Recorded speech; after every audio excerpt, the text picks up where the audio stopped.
Africa is the cradle of humanity. It is rich in culture, resources, and history. Yet in the late 19th century, this vast continent became the target of a foreign power struggle. European empires carved it apart, exploiting its people and wealth, leaving a legacy of pain and resistance. This is the story of Africa's struggle during European colonialism.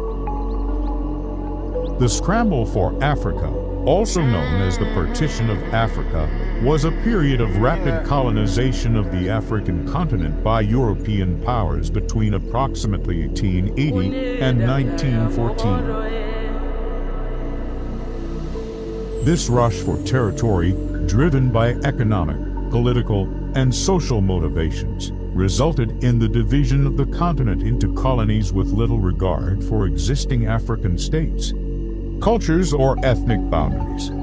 The Berlin Conference of 1884–85 is often seen as the starting point for the scramble. It was a meeting between European powers to set rules for colonizing Africa. No Africans were invited to this conference.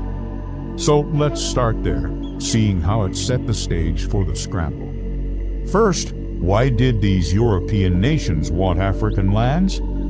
What were the causes of the scramble?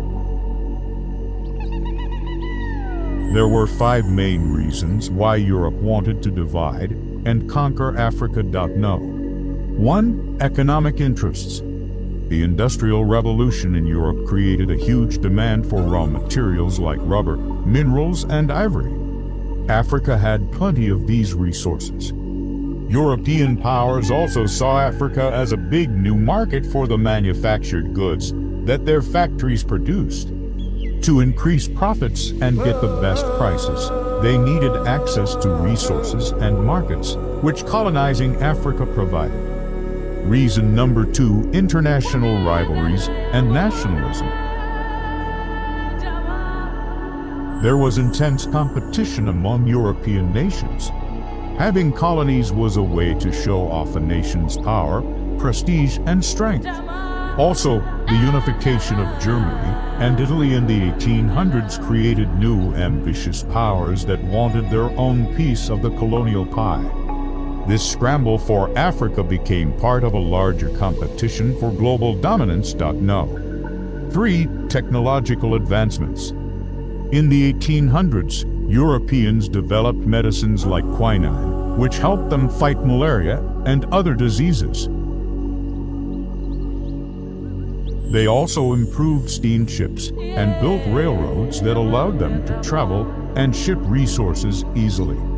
For the first time, Europeans could explore and penetrate deep into the African interior.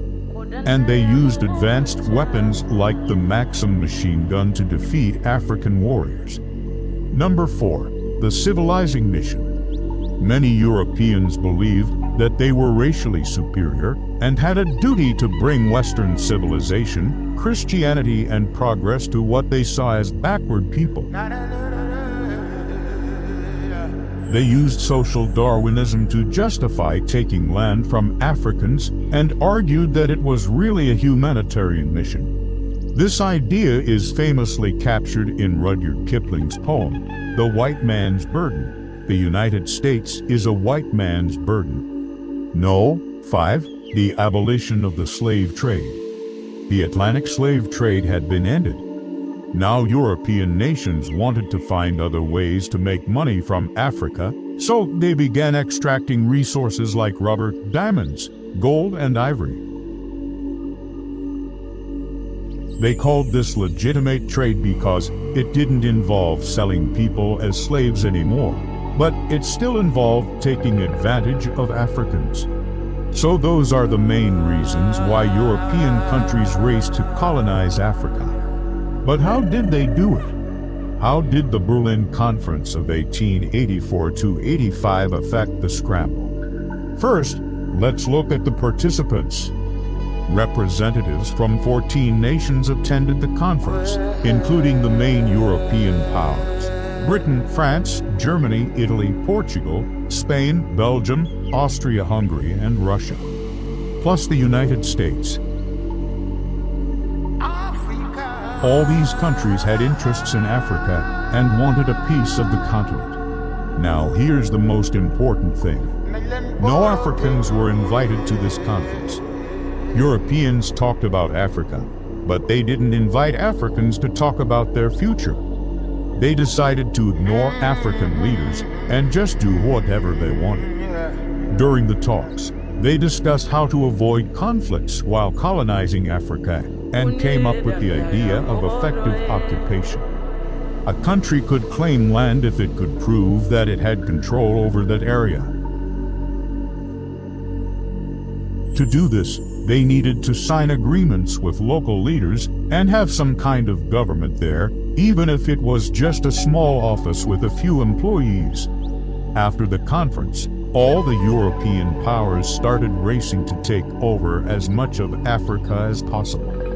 Britain and France took the lead. By 1900, they controlled almost all of Africa except for Liberia, Ethiopia, and a small part of South Africa.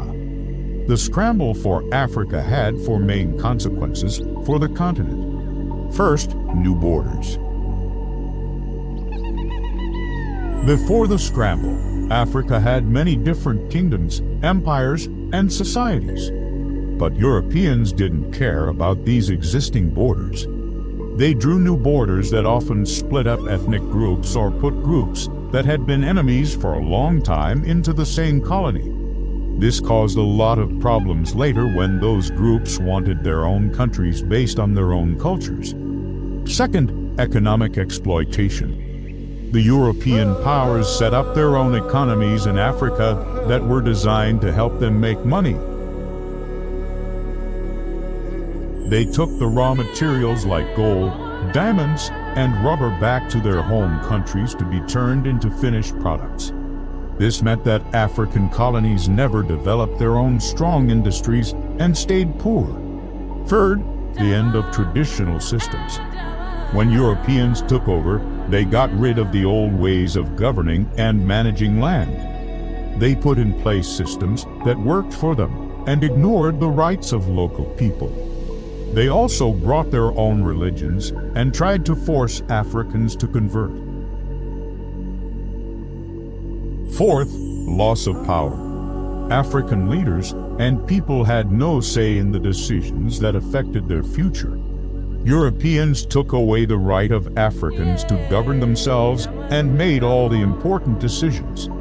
They treated Africans like they were less than them and denied them basic rights. And finally, violence and oppression. Colonizing Africa was not always peaceful. Europeans used force to take land and resources from Africans and often treated them very badly. King Leopold II of Belgium was especially cruel. In his private colony of the Congo Free State, he forced people to work in terrible conditions and millions died. So those are the main points about the scramble for Africa. Now let's look at a few moments of resistance. We'll highlight three key moments when Africans resisted European powers. First, Ethiopia vs. Italy. In 1896, Ethiopia won a battle against Italy at Adwa. This was an important moment because it showed that Europeans could be defeated and that Africans could keep their independence. Emperor Menelik II and his army used modern weapons and fought bravely to win the day. Second, the Maji-Maji Rebellion. Between 1905 and 1907, many people in present-day Tanzania rebelled against German rule. They believed that a special water, or magic water, could protect them from German bullets. Although the rebellion was eventually put down, it was an important early act of resistance against colonialism. The bravery of those who fought inspired future generations. Third, the Mau Mau uprising in Kenya. In the 1950s, the Mau Mau, a group of fighters in Kenya, led a rebellion against British rule. They wanted to end colonial control and gain independence for their country. Although the uprising was not successful at first, it did pave the way for Kenya to become free of colonial rule in the 1960s.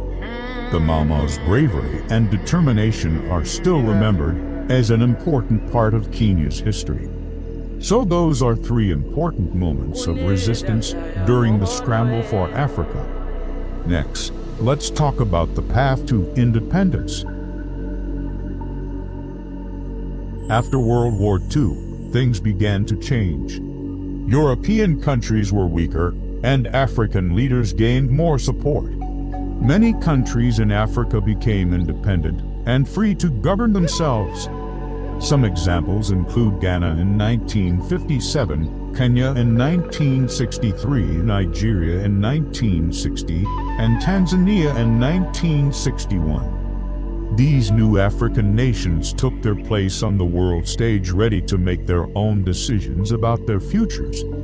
Today, most African countries are independent, but the effects of the scramble are still felt. The artificial borders, economic challenges, and political instability left behind by the colonial powers continue to affect many African nations.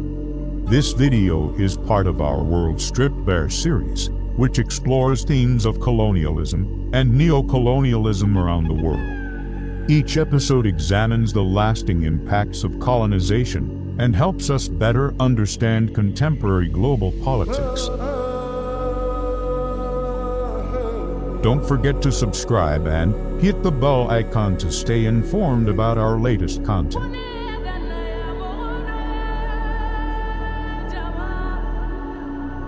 Thank you for watching, and we'll see you next time.